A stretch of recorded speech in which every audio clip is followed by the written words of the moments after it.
Thanks, computer lady. Thank you. I now call the regular business meeting of the commission back to order and would entertain the following motion. I move that the commission find the executive director's performance to be satisfactory and that David Green be retained as executive director for 2026 at his current compensation plus 5% effective January 1, 2026. We have a motion from Representative Freeman, second from Senator Carney. Any discussion or comments at this point?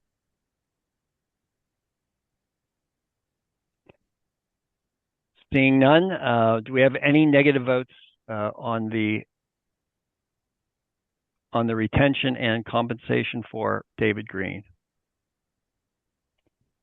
Seeing no negatives, the motion is passed. Very good. Thank you all. We will now move down to the rest of our business meeting. Approval of minutes is. We'll move to the approval of minutes for November 19th, 2025 and December 10th, 2025. Mr. Chairman, if I might, Yes. Representative Miller has a few minor editorial changes in terms of capitalization and stress in the language. Excellent. So if the record could reflect that the minutes would be so amended to reflect those recommended changes, we are prepared to make those. Staff is prepared to make those. Thank you, Representative Miller. So we need a motion to approve the minutes for November 19th, 2025 as amended by Representative Miller for technical changes. Representative James. Second. Representative Freeman. Any negative votes on the November 19th minutes? The minutes are approved as amended. December 10th, 2025 meeting minutes as amended by Representative Miller. Do we have a motion to approve?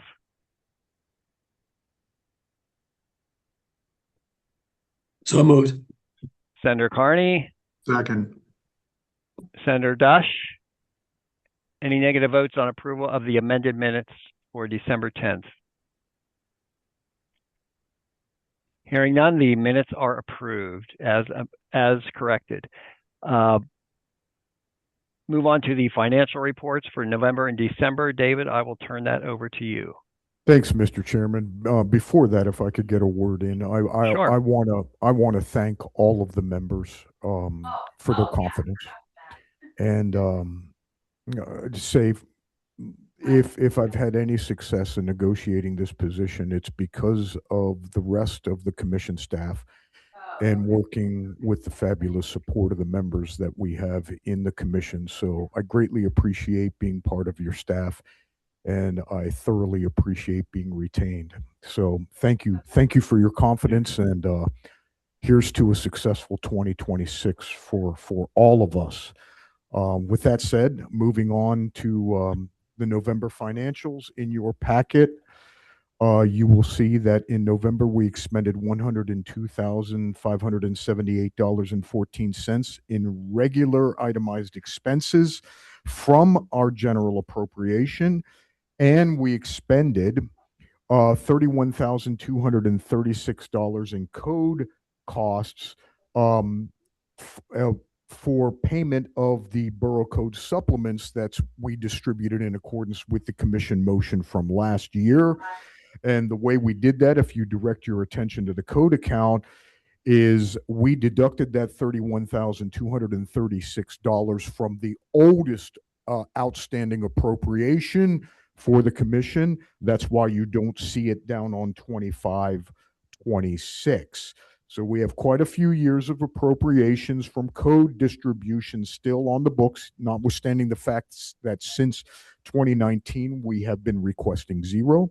So as long as we are receiving those appropriations, we will pay for the distribution without cost to the municipalities of the codes. If you would direct your attention to checks written in November, out of the ordinary course, which I always point out, we have boxes for mailing Title 16, the county code, to the counties. That was paid on November 6th. We have unemployment compensation for the election of relief from charges, and our notice of our solvency fee with PA unemployment compensation for our agency on November 12th. We purchased 50 borough code supplements to keep in-house on November 17th. And then finally, the aforementioned $31,000 is reflected on the checks written, and I use that euphemistically because this was an interfund transfer on November 24th of $8,282 for Title 16 distributed to counties, and $22,954 in borough code supplements distributed to the Boroughs Association to save taxpayer dollars on distribution to various boroughs in the Commonwealth. In December, moving on, we expended $96,461.15. Nothing out of the code account for December. And the only thing out of the ordinary course of carrying cost occurred on December 16th. And that was the payment of our fourth quarter 2025 workers' compensation premium of $464.66. If any of the members have any questions regarding the financials, I will do my very best to answer them at this time. Looking for questions or comments from the members about the financial reports. Representative James. Yeah, just a refresher. And I'll use December 10th as an example. There's $1,100 payment to Thomson Reuters West. What kind of information do you get from them? Oh, that is an absolutely, I'm glad you raised that, Representative. That is an absolutely critical lifeline that is essential to commission staff research and our members. That is our Westlaw subscription. In our county council, Chris Gazy, with his deft negotiation skills, actually negotiated a 5-year contract to keep that price down. It is expensive, Representative. I'll give you that, but it's worth it. And they have added, I know you don't want to hear this, but they have added AI tools, okay, that can facilitate and get us off the ground a lot easier in terms of some of our more complex research questions. But I will not inflict that on you in any way. Well, rest assured, your research will be derived from human beings. I appreciate that. Okay, thank you. Other questions or comments from the members on the financials? Do we have a motion to approve the financial reports for November and December of 2025? Senator Dush moves. Second. Representative James seconds. Any negative votes? Seeing none, hearing none, the financial reports are approved for November, December 2025. Next, Dave, if you'll talk to us about the LGC meeting dates for 2026. Thank you, Mr. Chairman. Those of you that have returned to the commission, that this is more than your first commission, you'll see that this is the ordinary course. This meeting is largely administrative. We usually do this in December, but we had the ASE report to go through. These meeting dates, of course, are always subject to change. We try to stay dynamic. I was talking to Karen about this, and she largely did the wood chopping in this regard to figure out whenever session was held. I anticipate that the commission will proceed with our hybrid protocol throughout the rest of the year. So consequently, we have a little bit more deftness in terms of when we hold our meetings, but we did our very best to make sure the meetings were scheduled at times where one chamber was in session, and that was some slim picking. So if we do have to modify, please keep that in mind. But for now, these meetings have been scheduled either in accordance with session or when this room 515, because of its technological capabilities, was available. So I present to you these meetings, and we'll do our very best, Karen and I, to answer any questions that the commission members may have about this schedule. Again, we can change it further on down the line, but we could get this in our books right now. Questions or comments on the meeting dates for 2026?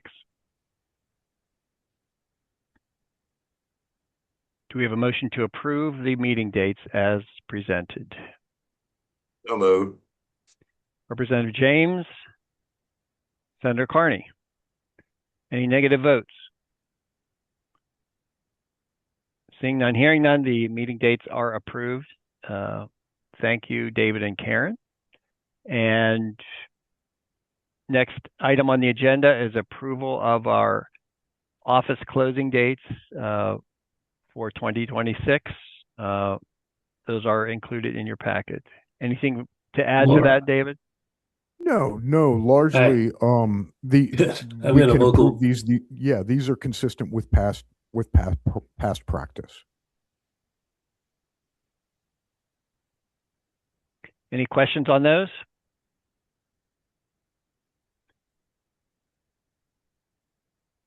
Do we have a motion and second to approve the office closing dates for 2026?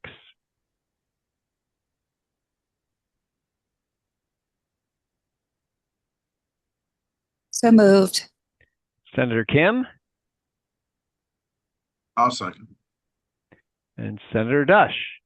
Any negative votes on approval of the office closing dates for 2026? Seeing no negatives, we approve the closing dates. Dave, I'll hand it over to you for other business. Thank you, Mr. Chairman. Let's brighten things up here. In November, the LGC family welcomed Ruth Fry, Julia's new daughter and her first child, into the world. And I am remiss for not bringing this up earlier. We were up to our eyeballs in the ASE report in December. I should have mentioned it then, but we were all drilling down on that report to make sure we had it ship shape. So that is totally on me, but we are very happy. She's already visited the commission offices. So I would anticipate we may see her around here more. So all of you should be prepared that she'll probably hit you up for an internship here soon, Representative Miller. So we'll keep an eye on that. Other than that, and that was great news. They were all happy, and she was so well behaved when she visited. The next LGC meeting is scheduled for February 18th. I anticipate, if things work out, we'll have some substantive ideas for new commission legislation to discuss at that time, potentially. And I would ask the members to keep their eyes out for some additional co-sponsorship memoranda that are floating around. Chris and I had some meetings yesterday. We've got a little bit more computer drafting to do to get those circulated to the members. So keep an eye out for those. And of course, we're always available for questions. And finally, that's it. I would just thank the members again for their confidence and looking forward to the additional work that we're going to do. We have more bills introduced this session than we did last session. So let's move forward. Thank you, Mr. Chairman. Thank you, members. Thank you. And I also want to pass along my congratulations to Julia. Wonderful news. We're excited for you. It's a wonderful change in your life, and I hope you're getting some sleep. That being said, I will entertain a motion to adjourn. So moved. So moved. Seconded. Senator Kim, Senator Carney. Thank you all for your attendance today. Congratulations, Dave. Look forward to working with you another year. So very Thank you, good. sir. Congratulations, Julia. Me as well. Thank you. Thank you. Great stuff.